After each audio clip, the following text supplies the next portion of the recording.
Shalom, shalom. First and foremost, before I get started with this lesson, I'd like to give all praises, honor, and glory to Yahweh, Bahashem, Yahweh Shai, Bahashem, Racha HaKodash. Double honors to the apostles and the elders of Great Millstone who taught me this truth and rule well. Peace and blessings unto the hopeful elect pushing his word throughout the four corners of the earth in truth, righteousness, and sincerity.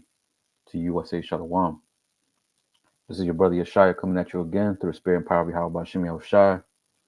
And the title of this lesson will be People Will Submit Themselves in Order to Be Fed. All right. And I got a quick video I want to put up or play real quick. This is from the brother's channel, GMS Planters of Yashawan. It says scarcity equals dependency and dependency equals control. Okay. And I'm going to play this video real quick and then we'll get some precepts. Why has the Dutch government, a guy called Rutte, the prime minister, completely owned by the World Economic Forum and Klaus Schwab, why has he just announced that the Netherlands, the second biggest exporter of food in the world, is targeting farmers to destroy them and get them off the land, which is where all these farming protests in the Netherlands have come from? At a time of food shortages and supply chain problems, you are targeting the second biggest exporter of food in the bloody world to destroy its farming base? Why are you doing that? If people depend on you for what's left of the food, you control them. Where food is abundant and cheap, you do not control them. Where energy is cheap and abundant, you do not control them. Scarcity equals dependency equals control. And that's why they're targeting the food chain, they're targeting the energy supply, they're targeting everything. Why? So you heard it, right? Scarcity equals dependency and dependency equals control, right? This is the plan of the top elite, as we're going to go into in this lesson, right? To drain resources, drain the food supply, drain the fuel supply. To what? To make you Americans and make the whole world dependent upon its governments, which we all know all these governments are intertwined in one. You know, they all work for the top banking elites, right? which their plan is to enslave the whole earth. Again, scarcity equals dependency, dependency equals control. So once we start seeing, which we're already seeing it now, as a matter of fact, we're seeing talks of famine. Some of these third world countries, they're already seeing the famine, you know. But pretty much all this scarcity that we're moving towards is gonna make people more and more dependent upon the government. And as we're seeing it even now in the United States, you know, a lot of people are more and more people are pretty much into these government assist programs. You know, a lot of Jake is into that government assist programs because jobs out here ain't paying what they used to. The amount of money that used to be used for grocery shopping or, you know, paying certain bills, electricity, water, rent, all that is going up. You know, but people's wages are staying the same. You know, so, and then we haven't talked. We hear about some of these farmers, you know, having to burn down their crops, having to burn all their fields, destroy their livestock, right? So what do you think all this is leading up to? exactly what this man said. I believe his name is David Icke, if I'm not mistaken, right?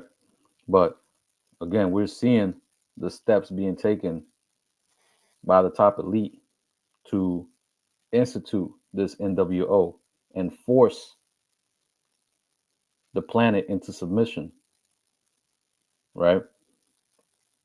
Now, this is prophesied, right, in the book of I mean it's all over the scriptures, but the main one I want to get is Second Ezra 15 and verse 5. It says, "Behold, saith Yahweh, I will bring plagues upon the world, the sword, famine, death, and destruction." So this is what the Lord, this is what Yahweh Bashim Yahweh Shah has planned for the planet Earth. These are the plagues that's going to befall the whole earth: the sword, famine, death, and destruction. Right? Mainly pursuant to this topic, famine. Right? Famine. This is what's coming. Right? As I mentioned, certain things that's being done, the destruction of the farms, livestock. You know what I'm saying? The fact that everything is becoming more and more high priced. Right? The value of things is going up. People can't afford food. So what is this going to lead to? Again, that's scarcity. Then that scarcity will lead to dependency. Jake is dependent upon these government assist programs in order to eat, in order to pay bills. And once people get dependent on this system to pay for their bills, to pay for this and pay for that, to be able to live. But once that is taken away, hey, best believe Jake will, or even people out here, man, that they will do whatever it takes to try to get back, to be able to eat and live. That includes submitting themselves as servants, as slaves to this system, right? But before I get to that, I want to get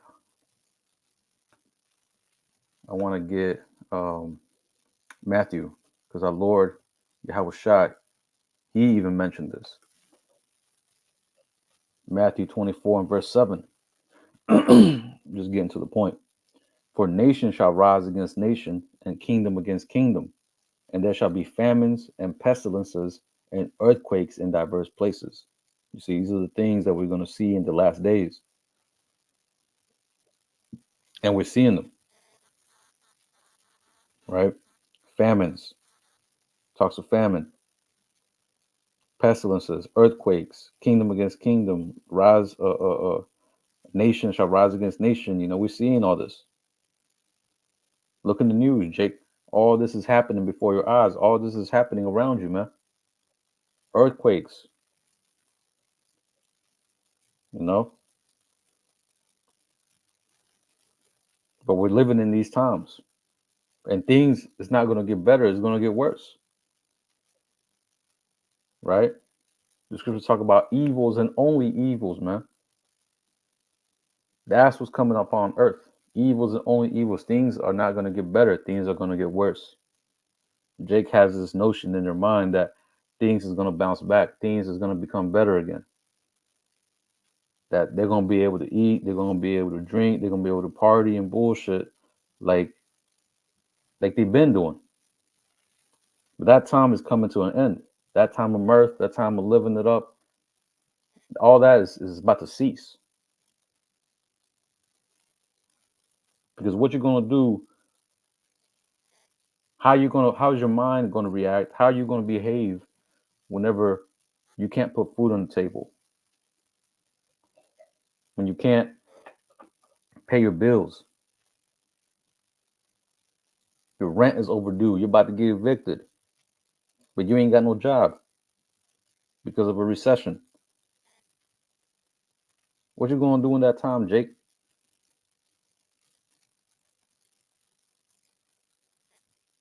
Now a two third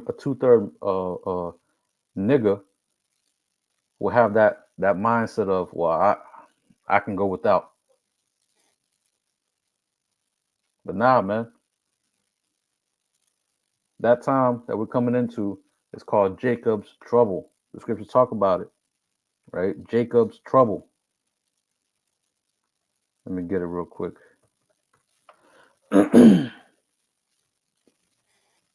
This is Jeremiah 30 and verse 7.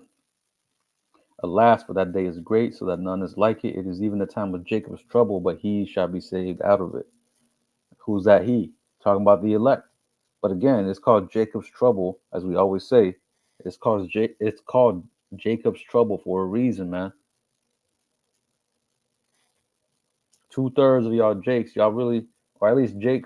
Well, yeah, 2/3 of Jake. You know, Jake who really has his mindset of I'm a thug it out. I'm a, you know what I'm saying, I'm a rambo it out. Because Jake thinks that they can just grab a couple machetes, a couple guns, and you know what I'm saying, go on a goddamn purge mode, and they'll be good. Nah, man. You Jakes are gonna be facing judgment from the Most High if you ain't right. This is why we implore our people to turn back to Yahweh Hashem Yahushua while there's still time. You know, because otherwise you're gonna catch yourself in a dire situation where you might. Hey, it talks about in the scriptures how Jake is gonna be eating their own kids.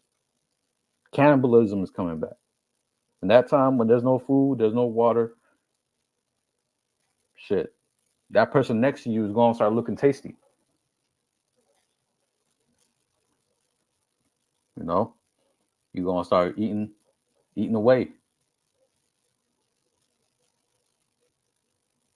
And then once that runs out, Esau's gonna come out with that you know, the MOTB, that micro C hip, that implantable device under the skin.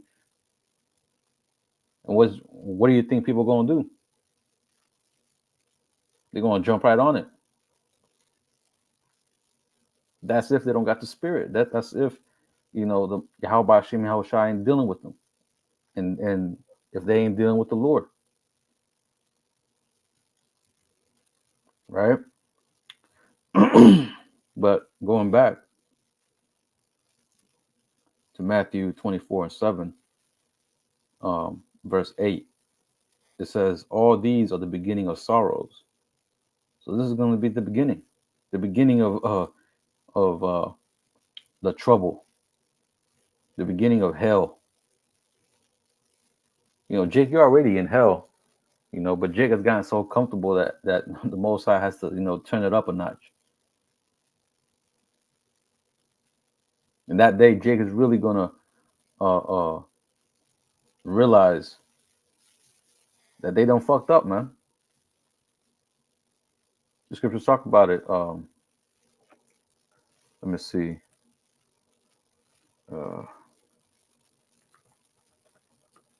Famine of hearing. Let me see. Amos 8. In verse 11, it says, behold, the days come, saith the Lord power, that I will send a famine in the land, not a famine of bread, nor a thirst for water. Now, of course, that famine of bread and that thirst for water is coming, right? But also, just going to the point that I'm trying to make, you know, the word is not going to be out here too, right? Because it says, but of hearing the words of Yahweh. So the truth ain't going to be out here.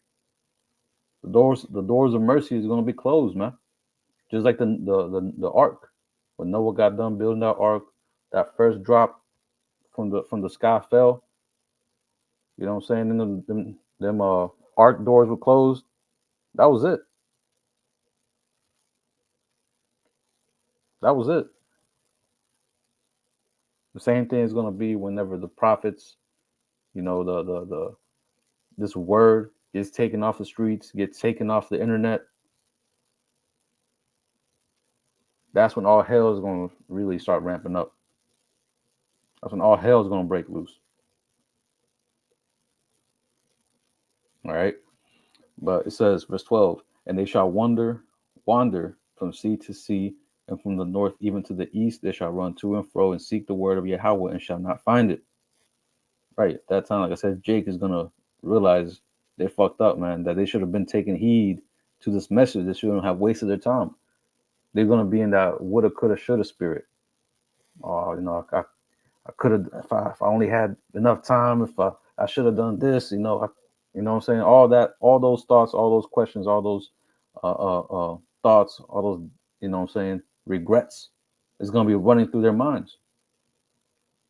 And they're going to be searching for the prophets, searching for anybody who has, you know, answers for what the hell is going on, how to make it through this,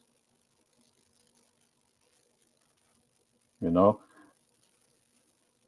But anyway, let me go back to that Matthew. Well, as a matter of fact, I'm finished with this because, like I said, scarcity equals dependency, and dependency equals control. We saw this happen in the book of Genesis whenever Joseph was sent to, through a chain of events that happened. Joseph was in Egypt and became second in command of Egypt under Pharaoh, and pretty much they were going through a famine, right? But I'm just going to get to the point. This is Genesis 47:13.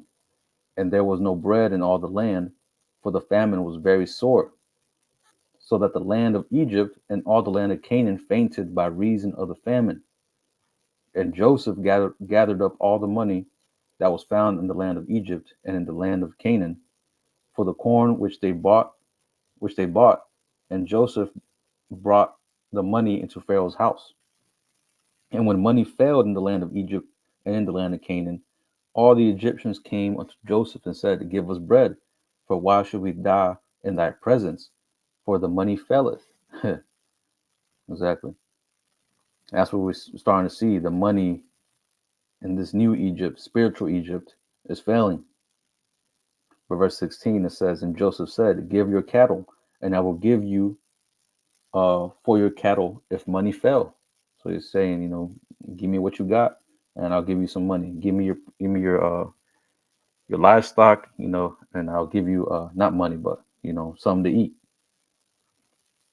Verse 17, it says, and they brought their cattle unto Joseph, and Joseph gave them bread in exchange for horses and for flocks and for cattle of the herds and for the asses, and he fed them with bread for all their cattle for that year. Verse 18, when that year was ended, they came unto him the second year and said unto him, we will not hide it from my Lord, now that our money is spent. My Lord also hath our herd of cattle. There is not aught left in the sight of my Lord but our bodies and our lands. Hey, and that's what we see in this time. People running up their credit score, people selling their goods, selling what they got, you know what I'm saying, in order to continue living, continue to pay their bills, continue to be able to put food on the table. People having to do extra, side hustles, take on extra jobs, extra shifts, extra hours in order just to make it. A lot of these middle class type of people who own certain properties, a lot of them gotta let these properties go because they can't continue to, maintain the upkeep, or they don't have enough money. You see? But verse 19, it says, wherefore shall we die before thine eyes, before we and our land, both we and our land, by us and our land for bread, and we and our land will be servants unto Pharaoh. See, so these people, they submitted themselves unto Pharaoh. They gave themselves up as servants, slaves. In order to what? In order to eat. It says, and give us seed that we may live and not die, that the land be not desolate. You see, and these modern day, the modern day Pharaoh, these top elites, top bankers, they understand this. They understand that scarcity of bread will equal what dependency on them, and that dependency is gonna eventually come to full control, where they're gonna be masters over you. They're gonna own you, right? So they know this, right? But it says, and Joseph bought all the land of Egypt for Pharaoh, for the Egyptians sold every man his field, because the famine prevailed over them. So the land became Pharaoh's. Right. Now we understand, pursuant to Ecclesiastes 1 and verse 9. I'm just going to read it real quick. It says, the thing that hath been, it is that which shall be, and that which is done is that which shall be done, and there is no new thing under the sun. So there's no new thing under the sun. This event happened back then, and it's going to happen again. It's going to happen again. Now, I got to do more research to see if the Egyptians branded their slaves, which I believe they did, but I got to do more research on that.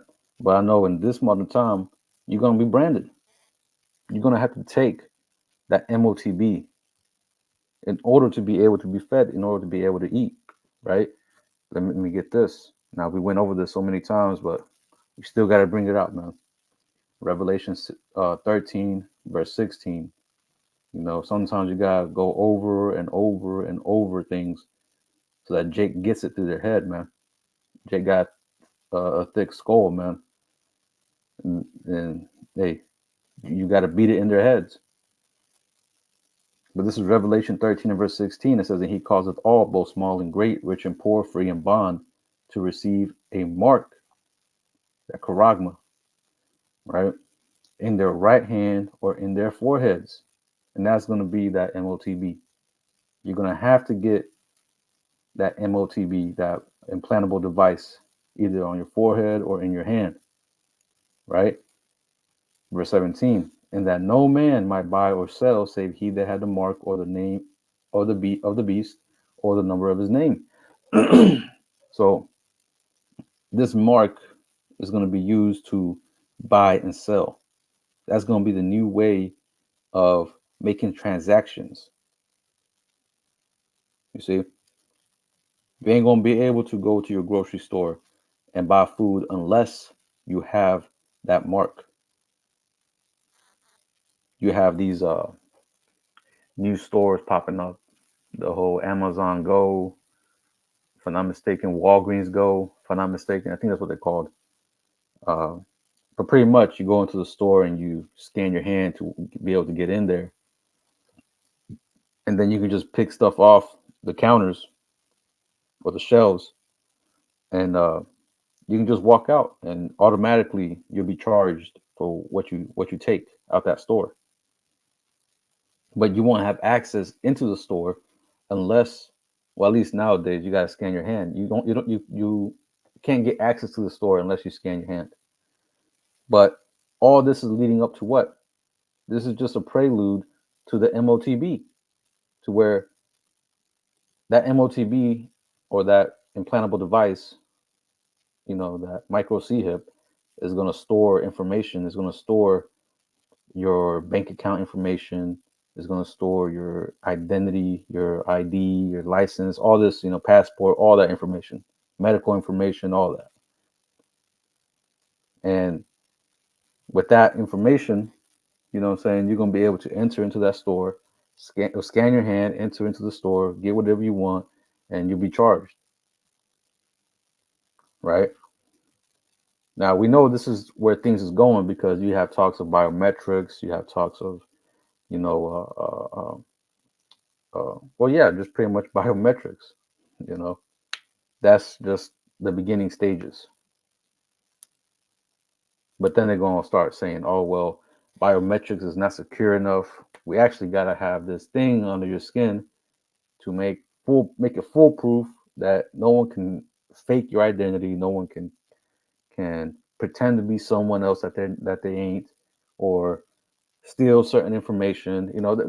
You already know how Esau is going to try to word it and spin it. You know what I'm saying? To convince the masses into taking this. But what's mainly going to make people take this, like I said, is going to be this scarcity, man. Scarcity is going to make people take this. Especially in an age where uh, men are like women, have a feminine mindset. Hey, they're going to grow weak, and they're going to take it. We see how throughout the scriptures, like Job's wife, they were going through all that hell. What did she tell him? To curse the Most High.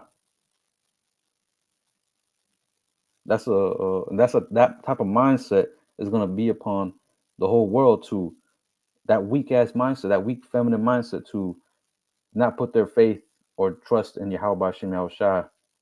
But mainly you tribes, and this is mainly directed to you tribes. This is not for everybody, but to you tribes, we understand that Jacob been raised by their mama, had taken on characteristics of the black woman, the Native American woman, the Hispanic woman, just weak, man. And that's going to lead a lot of these people to go in here and take it, to say that they ain't got, they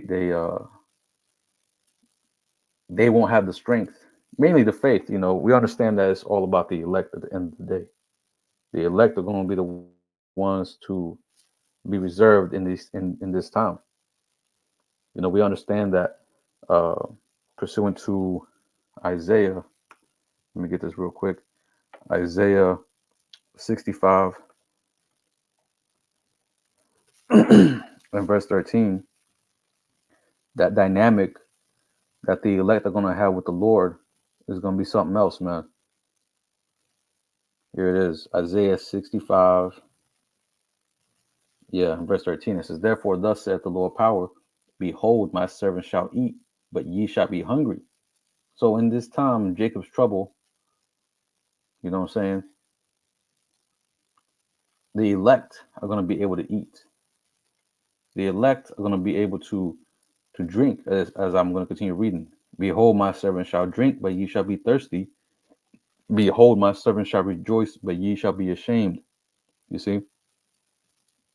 So the Most High is going to be taking care of his elect, those that believe on his name, believe on him and his name and his word.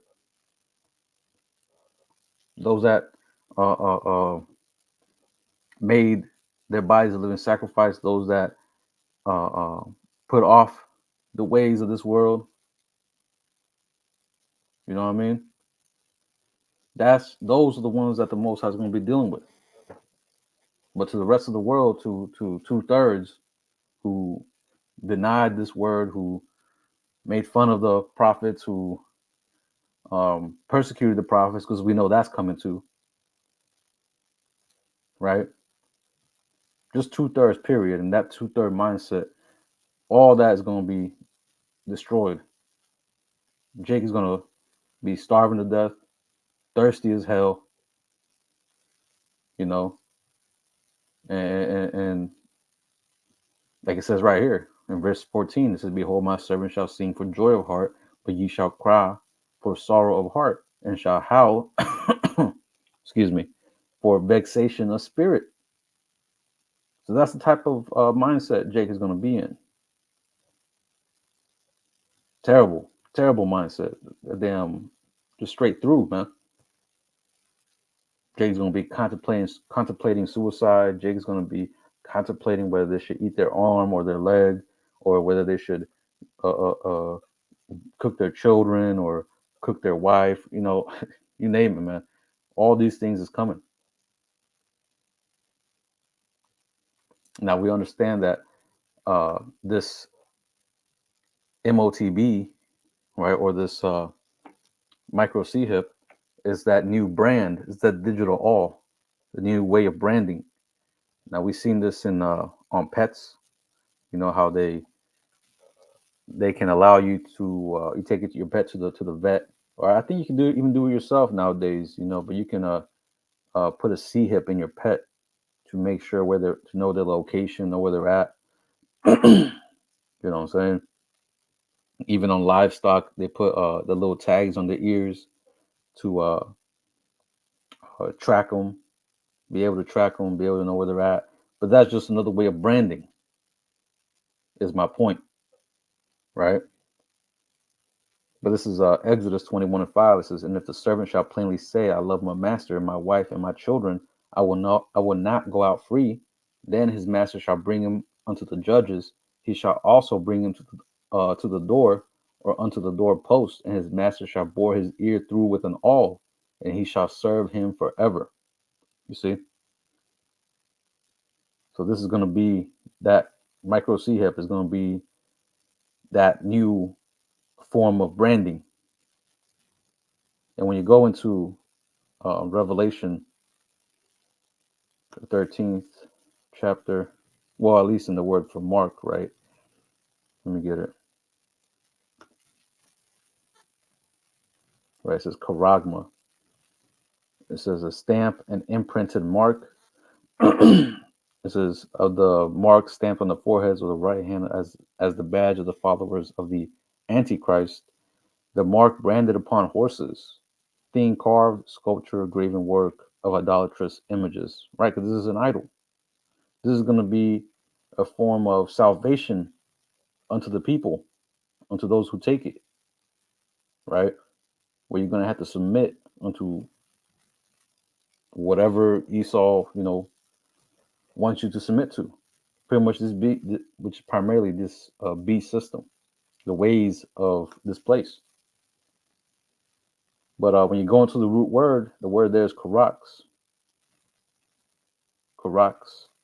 and it says a pale or stake or palisade, a palisade or rampart. Now, when you go into palisade, it pretty much goes into something that sticks to the ground. It's almost like what's created to create a fortress. Like when you look at those like old movies, like about the pilgrims and stuff, how they created the wall around that surrounded their little village, which was like wooden logs that had a point onto it. That's pretty much that's what it's talking about, palisade. But what's uh, um this is some, I guess, how do I even say it? What's that word? Symbolically? No. Pretty much my point, what I'm saying is that needle that's gonna go under your skin, that's the same thing as a palisade because it goes into it's gonna go into your skin, just like that palisade, that pole with a sharp point goes into the dirt, right? Now, when you go into, hold on, let me see. Yeah, when you go into that root word of karax is grapho, which grapho says to write with reference to the form of the letters. I want to get to the point.